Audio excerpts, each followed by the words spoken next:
Hello दोस्तों, आपका स्वागत है डिजिटल सदन पर।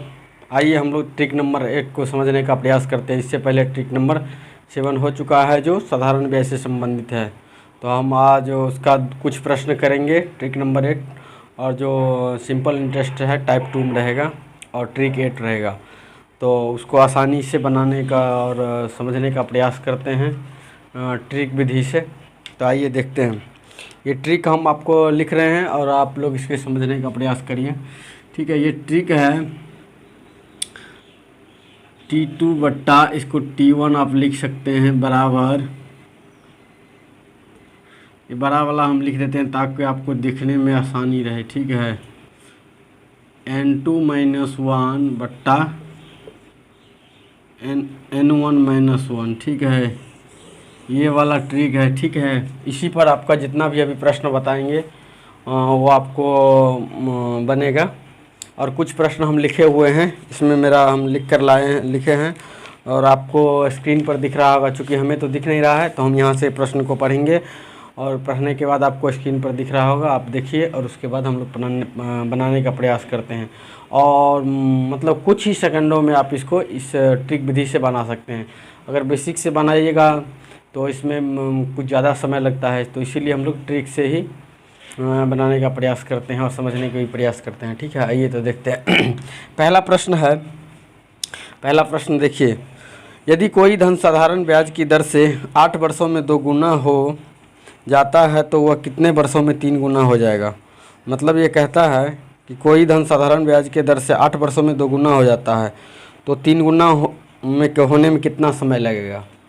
तो इसको हम ये इसी फॉर्मूला पर बैठाएंगे। ठीक है, तो ये कह रहा है 8 वर्ष में 2 गुना हो जाता है, 3 गुना हमसे पूछ रहा है ना, तो जो पूछने वाला रहेगा हम वो T2 मानेंगे, और जो दिया हुआ है वो T1 का N1 और T1 में मानेंगे। ठीक है, तो हमसे T2 पूछा गया है, समझिए पहले। तो T2 हम लिखेंगे T2 बट्टा T1, वही फार्मूला है, और N2 - 1 बट्टा N1 - 1। तो इसके अनुसार अगर कहेंगे तो हमको कह रहा है कि T2 निकालना है। ये कह रहा है 8 वर्ष में, और ये कितना 3 गुना होगा, जितना गुना होगा वो हम मानेंगे N2 T2। ये N2 है ना, N2 का मतलब हुआ, ये N है ना, N का मतलब हुआ, N2 का मतलब हुआ कि कितने गुना हमसे पूछा जा रहा है। ठीक है, कितने गुना हमसे जो प्रश्न पूछा जाएगा वो वाला रहेगा, और N1 वो रहेगा जो हमें दिया रहेगा। ठीक है, जो हमें दिया रहेगा, मतलब N1 जो हमें दिया रहेगा, और N2 जो हमसे पूछेगा कितना गुना होगा, और टाइम तो ये आपको रहेगा ही। ठीक है, तो आइए समझते हैं। तो इसमें कह रहा है कि 3 गुना कितने समय में होगा, तो यहाँ पर देंगे N2 बराबर 3 - 1, और N1 बोल रहा है कि 8 वर्षों में 2 गुना हो जाता है, 2 गुना, तो N1 2 - 1। अगर इसको हम लोग देखते हैं तो T2 बराबर होगा बट्टा 8, ये 2 1 का कोई मतलब नहीं है, तो बराबर 2 गुने 8, तो T2 बराबर 16 वर्ष। 16 वर्ष आंसर हो गया। ठीक है, दूसरा प्रश्न देखते हैं। आइए, दूसरा प्रश्न में क्या कह रहा है। दूसरा प्रश्न कह रहा है, यदि कोई धन, पहला प्रश्न देख लीजिए, 1-2 प्रश्न अगर हम करेंगे तो आप आसानी से इसको समझ पाइएगा, नहीं तो आप उसके बाद आप इस किताब में बना कर देखिएगा तो उसमें और आसानी से आप समझ जाइएगा। ठीक है, यदि कोई धन साधारण ब्याज के दर से 20 वर्षों में 2 गुना हो जाता है तो वह 4 गुना होगा। यदि कोई धन साधारण ब्याज की दर से 20 वर्ष में 2 गुना हो जाता है तो वह 4 गुना होगा। मतलब वो कह रहा है कि 4 गुना होने में कितना समय लगेगा। तो वही 4 गुना होने में कितना समय लगेगा इसको पूछ रहा है।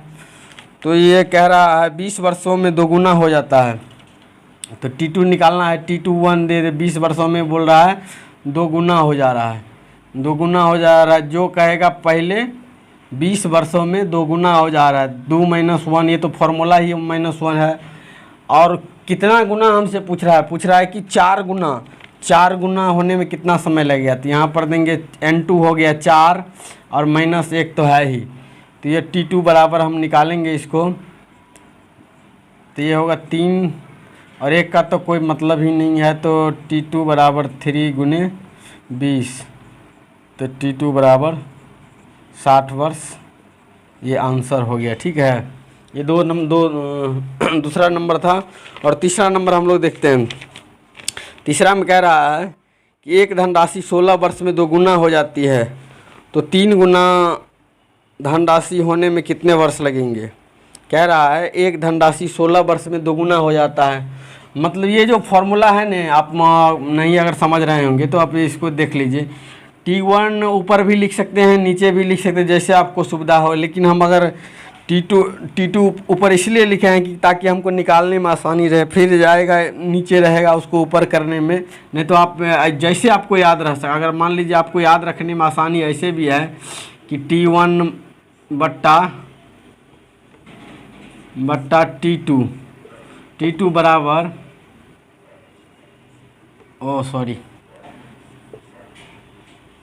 N1 माइनस 1 और N2 माइनस 1, अगर ऐसा भी रहेगा तो ये भी हो जाएगा। ठीक है, इसी को अगर छोटा फॉर्म मिलेगा आपको जैसे याद रख सकते हैं आसानी से, वो तरीका अपनाइए। ज़रूरी नहीं है कि जो हम ये है मतलब ऊपर नीचे कहीं भी लिख सकते हैं। ठीक है, कि हम तो इसको बनाने के लिए आसान विधि रहेगा, ताकि ऊपर में ही जो रहेगा कटने कुटने में थोड़ा आसानी रहेगा, इसके लिए ऐसा किया है। ठीक है, तो आइए तीसरा प्रश्न देख रहे हैं। कह रहे हैं एक धनराशि 16 वर्ष में 2 गुना हो जाता है, तो 3 गुना धन राशि होने में कितने वर्ष लगेगा। तो आइए हम लोग देखते हैं।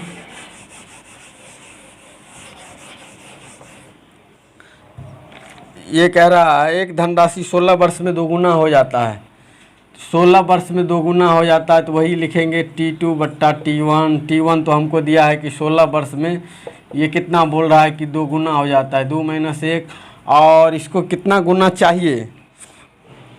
तो यह कह रहा है 3 गुना धन होने में कितना समय लगेगा। तो ये 3 माइनस 1, 3 गुना होने में कितना समय लगेगा, तो इसके सामने वाला समय लगेगा। तो ये T2 बराबर, तो इसको हम लोग सीधा निकाल सकते हैं, ये 16 हो जाएगा और ये 2/1, तो T2 बराबर 16 गुने 2 बराबर 32 वर्ष मेरा आंसर हो जाएगा। ठीक है, उसके बाद चौथा प्रश्न देखते हैं। एक राशि चौथा प्रश्न फटाफट करते हैं, ताकि चौथा प्रश्न है एक राशि 7 वर्षों में 2 गुनी हो जाती है, तो साधारण ब्याज की दर से उसी क्या कह रहा है, एक राशि 7 वर्ष में 2 गुनी हो जाती है, तो साधारण ब्याज की उसी दर से वह राशि कितने वर्ष में 4 गुना हो जाएगी। कह रहा है कि 7 वर्ष में ये 2 गुनी हो जाती है। देखिए अगला प्रश्न, देखिए अगला प्रश्न आप 4 नंबर देखिए। ये कह रहा है कि ये 7 वर्ष में 2 गुनी हो जाती है, तो 7 वर्ष टाइम यहाँ पर लिखेगा। कितना बोल रहा है, 2 गुनी हो जाती है, 2 माइनस 1, और ये हमसे कितना पूछेगा, ये हमसे पूछ रहा है कि 4 गुना होने में कितना समय। जो भी पूछा जाएगा वो ऊपर में रहेगा, उसको घटा दीजिए, तो ये हमको T2 मिल जाएगा। कितना हो जाएगा, 3/1, और यहाँ ये 7, तो T2 बराबर हो गया 7 गुने 3 बराबर 21 वर्ष। 21 वर्ष आंसर हम आप समझ रहे होंगे, उम्मीद कर रहे हैं। ठीक है, उसका अगला प्रश्न है एक निश्चित दर से कोई धन 6 वर्ष में 2 गुना हो जाता है, तो कितने वर्ष में यह 4 गुना हो जाएगा। मतलब आसानी से ये सब प्रश्न निकालने वाला है, इसीलिए हम और दूसरा प्रश्न नहीं लिए हैं, खाली इसी तरह का प्रश्न लिया है ताकि आपको दिमाग में समझ में आसानी से आए। ठीक है, तो यह कह रहा है 6 वर्षों में 2 गुना हो जाता है, तो अपना जो पूछेगा तो ये 6 वर्ष हो गया, 6 वर्ष में बोल रहा है 2 गुना हो जाता है, तो 2 माइनस 1। आगे कितना कह रहा है, आगे कह रहा है 4 गुना होने में कितना समय। जो भी आपको पूछेगा 4 माइनस 1, तो यहाँ से अगर हम T2 निकालें, मतलब दूसरा समय अगर हम निकालें,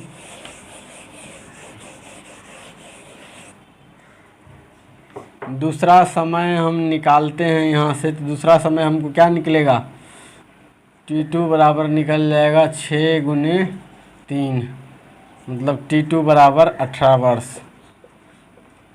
समझ रहे होंगे, हम उम्मीद कर रहे हैं। ठीक है, वही 2 में से गया 3, ये नहीं समझे, यहाँ से हम थोड़ा आप समझा देते हैं। एक ठो T2/6 बराबर 3/1, ठीक है। तो वही न हुआ, T2 बराबर 6 गुने 3 बराबर 18 वर्ष, ठीक है।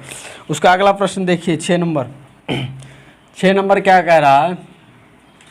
6 नंबर कह रहा है यदि कोई धन 16 वर्ष में दोगुना हो जाता है तो 8 वर्षों में कितना गुना हो जाएगा। ये प्रश्न थोड़ा देखिए, थोड़ा सा चेंज किया है, ठीक है।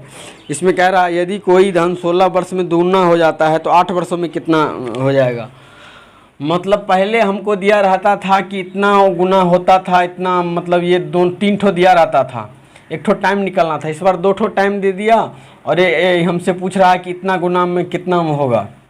जैसे ये कह रहा है, आप समझिए, कह रहा है, ये कह रहा है 16 वर्ष में दोगुना हो जाता है। तो 16 वर्ष में तो हम वही लिखेंगे 16, यहाँ पर 16, और ये T2 पहले लिखते थे। 16 वर्ष में दोगुना हो जाता है तो 2 माइनस वो 1 लिख लिए। अब क्या कह रहा है कि 8 वर्षों में कितना गुना होगा। ये 8 वर्षों में कितना गुना, मतलब हमको N2 पूछ रहा है, ठीक है। N2 पूछ रहा है कि कितना हो जाएगा। यहाँ पर ये टाइम दे दिया है तो टाइम यहाँ पर 8 हम बैठा देंगे। तो अब देखिए, ठीक है, इसको कुछ भी जैसे जैसे दिया है वैसे वैसे कर दीजिए। तो ये हो जाएगा 1/2 काटेंगे तो, और ये N2 - 1 1 हो जाएगा। और इसको अगर हम लोग करेंगे तो अगर N2 हम निकालेंगे तो N2 हो जाएगा 1 + 1/2। तो N2 बराबर हो जाएगा 1.1/2। मेरा आंसर हो जाएगा, ठीक है। उम्मीद करते हैं कि आप समझ रहे होंगे, ठीक है। अगर नहीं तो आप थोड़ा ये बुक निकाल के बनाइएगा, इस तरह का प्रश्न आप आसानी से हल कर सकते हैं, ठीक है, ये ट्रिक विधि से, ठीक है। अगला और लास्ट है, किसी धन का साधारण ब्याज मूलधन के 1/9 के बराबर है तथा वर्षों की संख्या वार्षिक दर प्रतिशत के बराबर है, तो ब्याज की वार्षिक दर प्रतिशत क्या होगी। समझे, ये दूसरा टाइप का थोड़ा प्रश्न है। आइए हम इसको देखते हैं, ठीक है।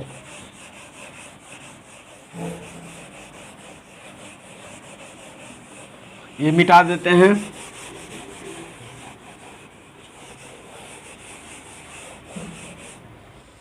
इसमें कह रहा है, प्रश्न में आपको ऐसा लिखा रहेगा, बहुत सारा हम 100 प्रश्न इसमें ले लिए हैं।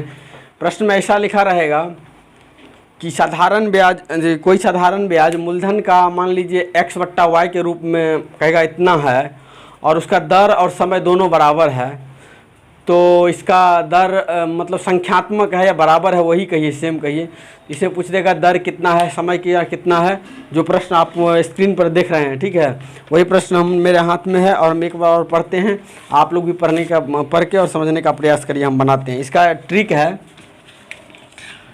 है, जब भी ऐसा रहेगा तो ये R बराबर T बराबर, क्योंकि रहेगा रेट, मतलब समय और दर दोनों बराबर रहेगा। इस स्थिति में इसको लिखिए x और y गुने 100। ये वाला ये XY क्या है, XY आपको कहेगा किसी मूलधन का 1/9 है, 2/11 है, 4/16 है, मतलब इस फॉर्म में दिया रहेगा। तो वही XY हुआ, XY के रूप में रहेगा और उसमें गुना 100 से करके आप आसानी से निकाल सकते हैं। एक ठो प्रश्न हम बना रहे हैं, आप उसको समझिए, ठीक है। ये प्रश्न क्या कह रहा है, ये प्रश्न कह रहा है किसी धन का साधारण ब्याज मूलधन के 1/9 है। ये कह रहा है कि मूलधन का 1/9 है और तथा वर्षों की संख्या और वार्षिक दर बराबर है, मतलब वही कह रहा है समय और दर दोनों बराबर है। तो इसका साधारण ब्याज क्या होगा, वार्षिक दर क्या होगा। तो हम इसको कुछ नहीं करेंगे, अगर हम आपको क्या बोल रहे हैं बेसिक विधि भी बताते हैं, लेकिन ज़्यादा टाइम लग जाता है और हम बाद में शुरू करेंगे। इससे हम ट्रिक से ही आपको बता देते हैं, ठीक है। आइए तो हम बताते हैं। इसमें कह रहा है 1/9, तो यहाँ पर समय पूछा है और दोनों ये वैसे ही निकलेगा, ठीक है। जो समय पूछे तो समय टाइम का वही जो फार्मूला है, देख रहे हैं ये दिया हुआ है। तो 1/9 है तो हम लिखेंगे 1/9 और गुने 100, ठीक है। और इसको करेंगे कुछ नहीं तो ये 1/3 गुने 10 बाहर निकला, तो ये हो जाएगा 3.1/3 प्रतिशत। ये आंसर हो जाएगा। ठीक है, इस प्रश्न में आपको 2-3 चीज़ ध्यान देना होगा। इसमें कभी कहेगा कि समय और दर संख्यात्मक है, कभी कहेगा बराबर है, मतलब बात को वही रहेगा। ठीक है, भाषा थोड़ा अलग रहेगा। और इस तरह का प्रश्न आप इस फॉर्मूल ट्रिक से बहुत आसानी से निकाल सकते हैं। वैसे तो आप बेसिक विधि से भी निकाल सकते हैं। बेसिक में कह रहा है कि मूलधन से उसका ब्याज जो है मूलधन का 1/9 है, ऐसे इसमें बनाए हैं। तो मान लीजिए अगर हम मूलधन अगर मान लेते हैं, यहाँ पर हम मान लेते हैं यहाँ पर मूलधन अगर x मानेंगे तो इसका साधारण ब्याज हम क्या मान सकते हैं, 1/, बोला है मूलधन का 1/9 है, तो ये x/9 मान सकते हैं, क्योंकि x से 1/9 से गुना करिए तो x/9 हो जाएगा। तो यहाँ से हम आराम से निकाल सकते हैं। और ये क्या कह रहा है कि समय और दर मान लीजिए दोनों बराबर है, तो दोनों का हम y मान लेते हैं, दोनों बराबर है। तो देखिए वो यही वाला फॉर्मूला पर होगा। ठीक है, तो साधारण ब्याज x/9 x गुने क्या बोल रहा है, y गुने y बट्टा 100, क्या कि समय और दर बट्टा 100, ये हो गया फॉर्मूला।